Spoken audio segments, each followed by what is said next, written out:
we are group number 5. We are going to talk about the marketing plan that we did for Concord Pacific. That was approved by the manager of customer service, Lori Lambert, and she was really happy working with that. So we are going to start. Okay, well, Concord is a company of real estate management project. They plan, invest, build, and develop all the projects that they have. The possibility is that they can have in leasing or in selling all their apartments. And they have all their business in Vancouver, Toronto, London, and Seattle. Well, they have actually 4 real problems. The manager, Lori Lambert, told us that they want to expand in new markets. They want to expand in the market of Seattle, market of US, market of Canada. They want to expand, but they don't know how. So they want to make a marketing plan to attract money, attract people with a lot of money that can invest in the company, so they can have more possibilities to have more projects.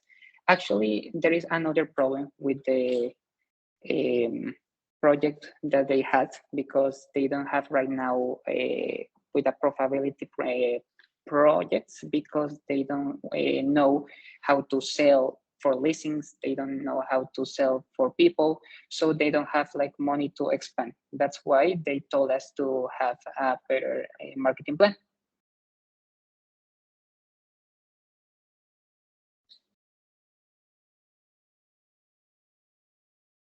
Thank you.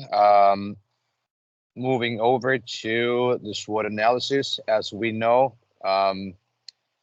just 1 second, sorry. As we know, Concord Pacific is a prominent player in the real estate market in Canada, mostly in the BC. Concord Pacific is a significant contributor to the development of large-scale infrastructure project makers. So this SWOT analysis and comprehensive plan explains Concord Pacific internal dynamics, examining its operation intricacies. So we're going to start real quick with the internal factors. With finance, we're going to do strengths, which are great historical success. Personnel, it's the construction of real estate skilled workforce. In offerings, we have a very diverse portfolio. In management, we have great expertise. Manufacturing, also we have great expertise in construction, in land acquisition and research and development. We have great innovation initiatives. On the other hand, weaknesses in finance, we have requirement of substantial capital. In personnel, we have difficulty attracting small investors. Offerings, our weaknesses is to develop a dependency of income from our past projects. In terms of management, we have challenges in finding substantial investors as well. And in research and developing, we have a weakness of lacking the capital injection for continuous research and development. And finally, for external factors, we have the opportunities in technological, which is great digital marketing channels. The opportunities in economic is the exploring of new economic challenges and attracting new investors. In competitive, we have the recognition of the intense real estate market competition in Vancouver, BC primarily. And then in legal, we have compliance with real estate regulations of British Columbia. On the other hand, and finally, the threats that we have in the technological area is that we have increase of cost of technological implementations. On the economical, it's financial challenges due to the high market prices in the region, mostly in Vancouver, BC. And finally, in competitive, we have the intense and competitive house marketing in Vancouver. Thank you. Okay. Yeah, thank you. Sorry, go ahead. Okay, so now continuing with the industry analysis, we have regarding the market size and growth, we see that the construction market has hit $348.8 billion in 2022. For the market trends, we see a steady growth in the Canada's construction industry. This is due to the high demand for housing and because of the new people that are coming to that are immigrating to Canada. As for the regulations, most of the construction industry regulations are coming from the provincial levels.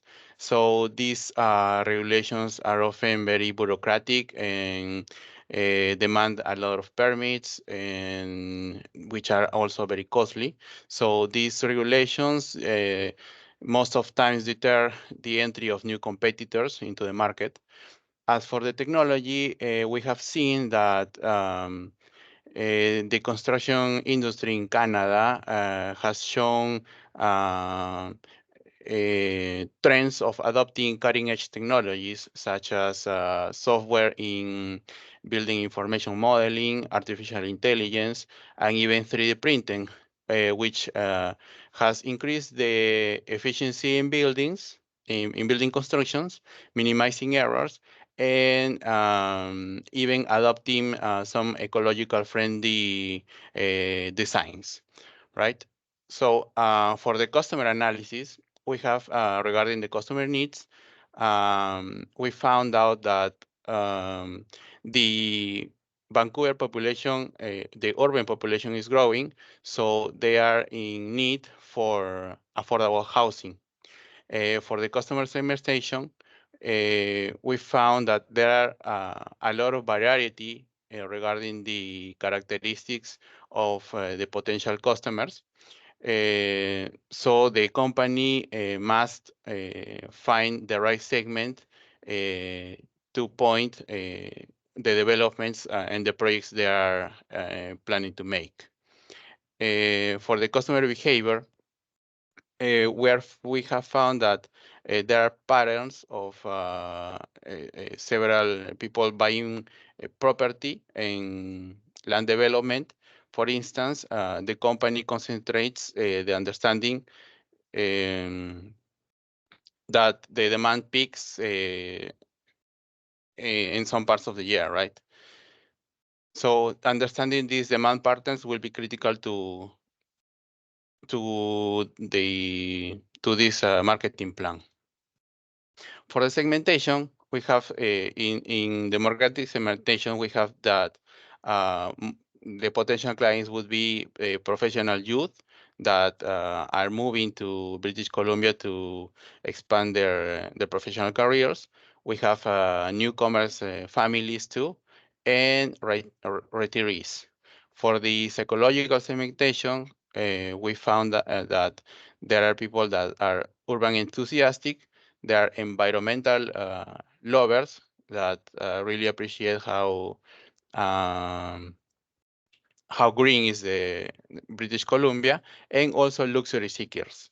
For behavioral segmentations, there are additionally first-time buyers, improvers, and investors that may be seeking like short-term rentals and such. For geographical segmentation, uh, well, they are pointing to British Columbia because the high population in the dynamics of their economy. So having all of this, we think that the target market should focus on young professionals and environmental lovers and luxury seekers.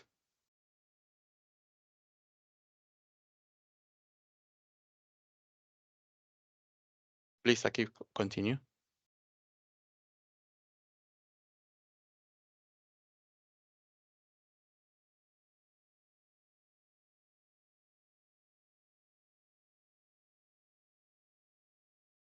So when we take on differentiation and positioning, quality of the property is for development. The most important thing is lifestyle and location. So the property is to be located in a very rich area or the amenities like parks, waterfronts, and cultural attractions to be near the property. The next thing is sustainability and innovation. So the company is committed for sustainability through green building practices, energy efficient products, and environmentally friendly projects. The neighborhoods and facilities need brings very good attention on the plate. For example, including resorts, wellness centers, community centers, and retail. So, if such commitments are fulfilled, it creates a reputation and trust for the customers. The marketing objectives for Concord Pacific must be increase market share. Okay. Get more out of the retail market in Vancouver by better targeting specific segments. Increasing brand awareness. As we know, the Concord Pacific is not that strategically aware by the customers. So they need to work on increasing their brand awareness. Moreover, they should have engagement with their customers, tell them what they are offering, what different they are doing from others, and maximize profitability, optimize pricing strategies, cost optimizations, and maximize revenue in development projects. So, balance a short-term and long-term benefit by integrating environmental, social, and governance, considering into the business practices. So for market plan, so we have worked on basic things by which they can be beneficial. For example, they can increase 10% market share in luxury segment in next year, where they can generate more revenue. Increasing brand awareness by 15% among the target segments in 8 months by engaging different types of customers and informing them what Concord Pacific is offering them. So, on focusing on unique attributes, benefits, and value proposition. Market segmentation is very important right now for Concord Pacific based on demographic, psychographic, behavioral, and geographical factors. Building brand awareness, build a strong brand identity among the customers. For example, if the segmentation is done very specifically, it can attract many segments of customer. For example, retirees is a segment where they need parks, youngsters need amenities like gyms. So this kind of amenities can be marketed and attracted for the customers. And integrated marketing communication. Create a coordinated marketing campaign that is coordinated across channels. So for budget control, Concord Pacific can control budget by devoting 40% of their budget in digital marketing initiatives, which can include website development, and 30% of the budget to traditional marketing channels such as advertisement, mails, campaigns, engaging with customers in various malls, and 20% of the budget can be devoted to development, sponsorship, and community engagement, and 10% of the budget to the market research for further expansion. The budget control can be under control by regularly monitoring and analysis of market expenses. So the cost of the campaign reviews to evaluate the performance of market activities and adjust future budgets accordingly. Commercial tools and software are used to simplify process. So they can invest here for better data. Negotiate good terms with advertisement agency and create a good credit in the market so that they get a promotional activities and push in the customers, which will boost their budget. That's all from the presentation.